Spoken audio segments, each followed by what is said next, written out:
Hello friends, कैसे हैं आप सब लोग। उम्मीद करती हूँ आप सभी लोग अच्छे होंगे, मस्त होंगे। तो आपका मेरे चैनल में स्वागत है। तो आज हम बनाने जा रहे हैं गाजर का हलवा। तो ना देर करते हुए जल्दी से शुरू करते हैं। जैसे ही सर्दियां आती हैं एक डिमांड तो सबके घर में गूंजती है, वो है गाजर का हलवा। लेकिन इसका मज़ा उठाने के लिए हमें करनी पड़ती है काफ़ी लंबी चौड़ी प्रोसेस, जिसमें या तो गाजर को कद्दूकस करना पड़ता है या मिक्सी में बारीक करना पड़ता है। लेकिन आज मैं आपको इस सारे हार्ड वर्क से बचा लूँगी और ऐसा तरीका शेयर करूँगी कि आप झटपट से खुशी खुशी ये दानेदार गाजर का हलवा बना सकते हैं, वो भी बिना ज़्यादा मेहनत किए। तो चलिए फ्रेंड्स, सर्दियों में गर्मा गर्म गाजर का हलवा बनाना और खाना तो बनता है, इसलिए ये कमाल का तरीका देखने के लिए रेसिपी शुरू करते हैं। तो ये सुपर टेस्टी गाजर का हलवा बनाने के लिए मैंने ले ली है यहाँ पर 2 किलो गाजर। गाजर को अच्छे से धो लिया है। धोने के बाद इन्हें छील लिया है और छीलने के बाद इसका आगे और पीछे का हिस्सा मैंने कट कर लिया है। तो बस अब हम एक एक करके क्या करेंगे, इन गाजर को काट लेंगे। काटने के लिए एक चॉपिंग बोर्ड पर इन्हें रख लें और इस तरह से छोटी छोटी स्लाइसेस में कट कर लें। तो रफली आप इन्हें कैसे भी चॉप कर सकते हैं, हो सके तो एकदम बारीक ही काटें, तो इससे और भी ज़्यादा समय आपका बच जाता है यदि बारीक काट करके हम गाजर को लेते हैं।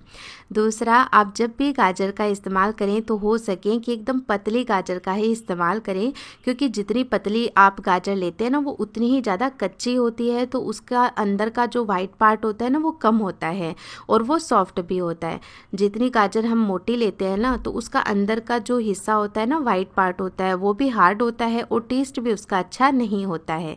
तो इस तरह से एकदम फ्रेश कच्ची गाजर का इस्तेमाल करके हम हलवा बनाते हैं तो गाजर के हलवे का कलर और टेस्ट बहुत ही कमाल का आता है।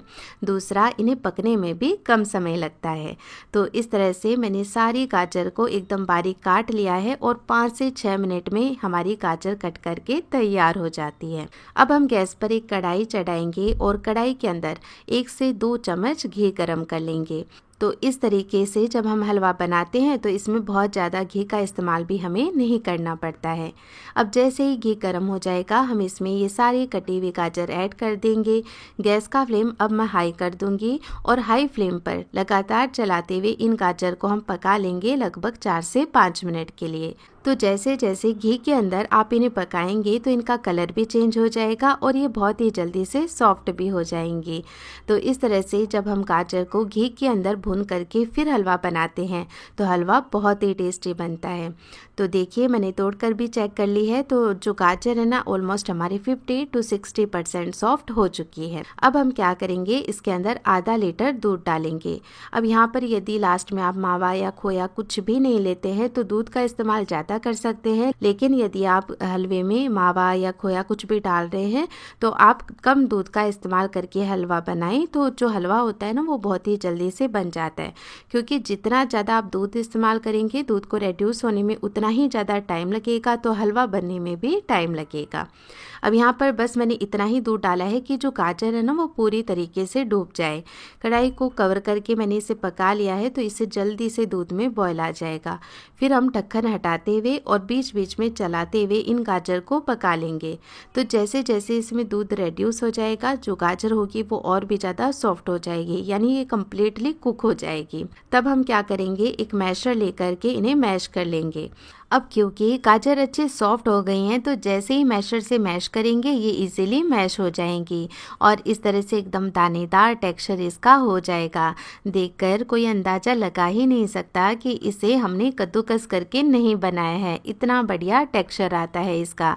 तो देखा ना आपने, कितनी आसानी से ये प्रोसेस हो गई है। तो अब इसमें अपने टेस्ट के अकॉर्डिंग या फिर 200 से 250 ग्राम चीनी ऐड कर लें। अब जैसे ही आप इसमें चीनी डालेंगे ना तो चीनी भी अपना पानी छोड़ेगी, यानी ये चाशनी में कन्वर्ट होगी। तो एक बार फिर से हलवा होगा वो एकदम लिक्विड फॉर्म में हो जाएगा। तो इस पानी को भी हमें अच्छे से सुखाना है, क्योंकि यदि गीला हलवा रह गया ना तो वो खाने में बिल्कुल भी अच्छा नहीं लगेगा, साथ ही टेक्स्चर भी अच्छा नहीं आएगा हलवे का।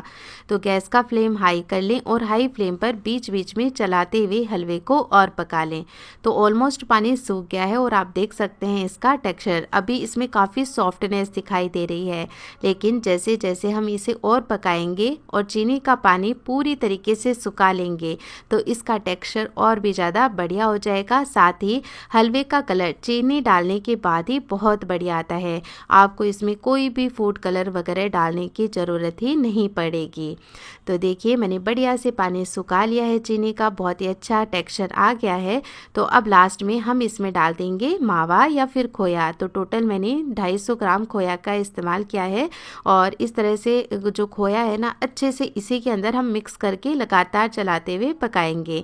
तो हमें अलग से खोया को रोस्ट करने की ज़रूरत नहीं है, हलवे के अंदर ही इसे लगातार चलाते हुए पका ले तो थोड़ी देर में आप देखेंगे कि जो खोया है वो अच्छे से पूरी गाजर में मिक्स हो गया है, काफ़ी दानेदार हो गया है और साथ ही ये कढ़ाई को भी छोड़ने लगा है। आप चाहें तो लास्ट के अंदर 1 से 2 चम्मच घी इसमें और डाल सकते हैं यदि आपको पसंद हो। तो बस मैं इसमें क्या करूँगी, थोड़े से कटे हुए नट्स और इलायची पाउडर डाल दूँगी और इन्हें अच्छे से मिक्स कर लूँगी। तो इस तरह से हमारा ये बहुत ही सुंदर और सुपर टेस्टी गाजर का हलवा बन कर के तैयार है। और यकीन मानिए फ्रेंड्स, जो गाजर का हलवा हम घर पर बना कर के तैयार करते हैं मार्केट में आपको वैसा हलवा खाने को बिल्कुल नहीं मिलेगा। जब हम गाजर के हलवे को इस प्रोसेस से घर पर बना कर के तैयार करते हैं तो ये सुपर टेस्टी बनता है। यानी एक बार इस गाजर के हलवे को आपने खाना शुरू कर दिया तो यकीन मानिए आप खाते खाते खुद को रोक नहीं पाएंगे। और इस हलवे को हम लंबे समय तक स्टोर करके भी रख सकते हैं, बिल्कुल भी खराब नहीं होता है। और अभी सर्दियां हैं तो इसे फ्रिज में रखने की भी ज़रूरत नहीं पड़ती है। तो फ्रेंड्स, आप भी एक बार इस प्रोसेस से ये गाजर का हलवा ज़रूर बनाएं और कैसा बना मुझे कमेंट करके ज़रूर बताएं। आपकी फीडबैक का मुझे इंतज़ार है। गाजर का हलवा बनकर हो गया है तैयार। अगर आप भी बनाना चाहते हैं तो मेरे ही तरीके से बनाकर देखिएगा, आप लोगों को बहुत ही ज़्यादा स्वादिष्ट लगेगा।